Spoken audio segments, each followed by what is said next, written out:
بامسی بے کی اصل تاریخ۔ پوری دنیا میں دیکھی جانے والی ٹی وی سیریز ڈریلش ارطغرل کا ایک مشہور کردار دونوں ہاتھوں سے تلواریں چلانے والا بامسی بیرک، جنہیں اردو ٹرانسلیشن میں بابر کے نام سے جانا جاتا ہے، ایک ایسا کردار جس نے پوری دنیا کے لوگوں کے دل جیت لیے۔ کیا آپ جانتے ہیں کہ آیا یہ ایک حقیقی کردار ہے یا محض ایک افسانہ یا چھلاوا ہے؟ بامسی بیرک عظیم اوغوز ترک کے ایک شہزادے بے بورے بے کا بیٹا تھا۔ ترکوں کی کتاب ڈیڈے کرکوٹ میں بامسی کے والد کے بارے میں لکھا گیا ہے کہ ایک دفعہ سب اوغوز شہزادے اکٹھے ہوئے، جس میں بے بورا بے بھی شامل تھا۔ بے بورا بے کے کوئی نرینہ اولاد نہیں تھی۔ وہ اس محفل میں رو پڑا اور کہا، میرے بعد میرا قبیلہ اور میری نسل مٹ جائے گی۔ بے بورا بے کی آہذاری کو دیکھ کر سب شہزادوں نے دعا کی، اللہ تعالیٰ بے بورا بے کو نرینہ اولاد عطا فرمائے۔ اسی موقع پر ایک اور شہزادے بے بوچن نے بھی اپنے ہاں اولاد کے لیے تمام شہزادوں سے دعا کرائی۔ چنانچہ کچھ وقت کے بعد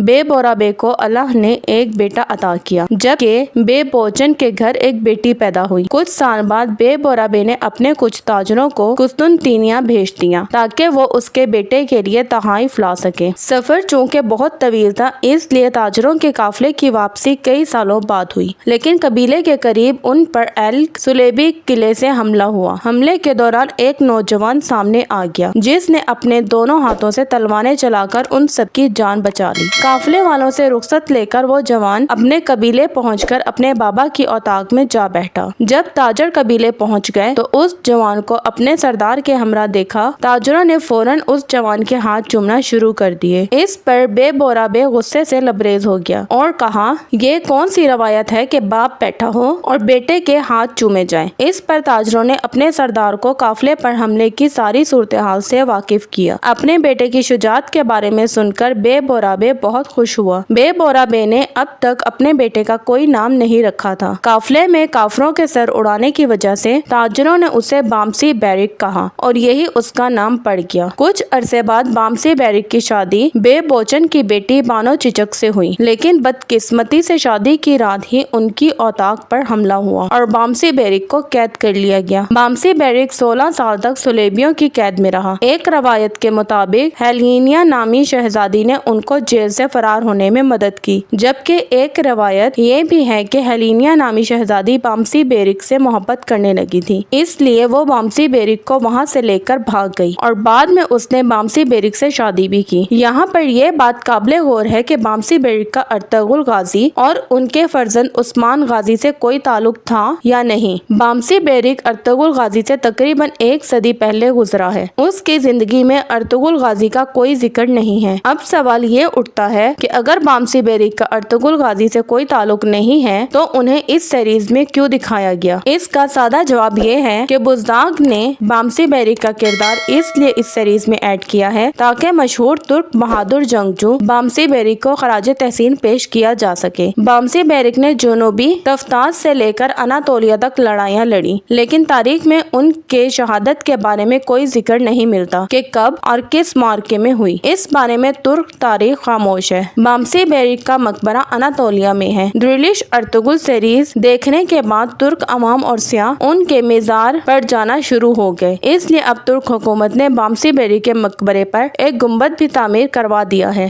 بامسی بیرک ترک ادب کی قدیم داستان کتاب ڈیڈے کرکوٹ کا ایک مرکزی کردار ہے۔ وہ اوغوز ترک قبائل کا ایک دلیر سپاہی تھا۔ روایت کے مطابق وہ بادشاہ بایندر خان کے قریبی لوگوں میں شامل تھا۔ اس کی خاص پہچان تھی 2 تلواریں، بہادری اور سچائی سے محبت۔ بامسی صرف ایک سپاہی نہیں تھا، وہ ایک دوست، ایک عاشق اور ایک نڈر محافظ بھی تھا۔ بامسی دشمن کے دل میں خوف پیدا کرتا تھا، اپنے سردار، دوستوں اور قبیلے کے لیے ہمیشہ جان قربان کرنے کو تیار رہتا تھا، سنجیدہ ماحول میں بھی ہنسی بکھیر دیتا۔ یہ بامسی کی خاص بات تھی۔ جب ترک ڈرامہ ڈریلش ارطغرل منظر عام پر آیا تو بامسی بیرک کو نئی زندگی ملی۔ اداکار نوری آئسن نے اس کردار کو ایسا نبھایا کہ دنیا میں بامسی کے چاہنے والوں کی قطار لگ گئی۔ ارطغرل کا قریبی ساتھی اور اس کی تینوں جنگی ستونوں میں شامل 2 تلواریں، لمبے بال اور مضبوط لہجہ علامتی شناخت۔ اس کا کردار صرف لڑائی تک محدود نہیں بلکہ اس کی شادی، بچوں اور زندگی کی جدوجہد میں بھی دکھایا گیا۔ بامسی کا ایمان، دعائیں اور دوسروں کی مدد کرنا اس کے کردار کی گہرائی کو بڑھاتا ہے۔ تاریخی بامسی کا ذکر ڈوڈر کرکوت کی کتاب میں موجود ہے جو 13ویں صدی میں لکھی گئی۔ ڈرامے میں اسے 13ویں صدی کے ارطغرل کے ساتھ دکھایا گیا جو تاریخی لحاظ سے مکمل درست نہیں مگر روح کے لحاظ سے قریب ہے۔ بامسی بیرک دراصل ایک لوک کردار ہے لیکن اس کی مقبولیت نے اسے تاریخ کا حصہ بنا دیا۔ آئیے بامسی کے کچھ یادگار جملے اور ان سے سیکھنے والے سبق دیکھتے ہیں۔ اللہ ہمارے ساتھ ہے، اللہ پر کامل ایمان۔ میں 2 تلواروں سے لڑتا ہوں لیکن دل ایک ہی ہے، وفاداری اور خلوص۔ جب تک میرا سردار زندہ ہے میں پیچھے نہیں ہٹوں گا۔ اس کہانی سے ہمیں یہ سبق ملتا ہے کہ سچائی پر ہمیشہ ڈٹے رہنا چاہیے اور دوستی کو ہر حال میں نبھانا چاہیے۔ حالات چاہے جیسے بھی ہوں اللہ پر بھروسہ رکھنا چاہیے۔ بامسی بیرک ایک داستانی کردار ہو سکتا ہے مگر اس کی سادگی، محبت اور غیرت ہم سب کے لیے ایک سبق ہے کہ اصل مرد وہ ہے جو سچ کے لیے لڑے اور محبت کے لیے جیے۔ اگر آپ کو ویڈیو پسند آئی ہو تو چینل کو سبسکرائب کریں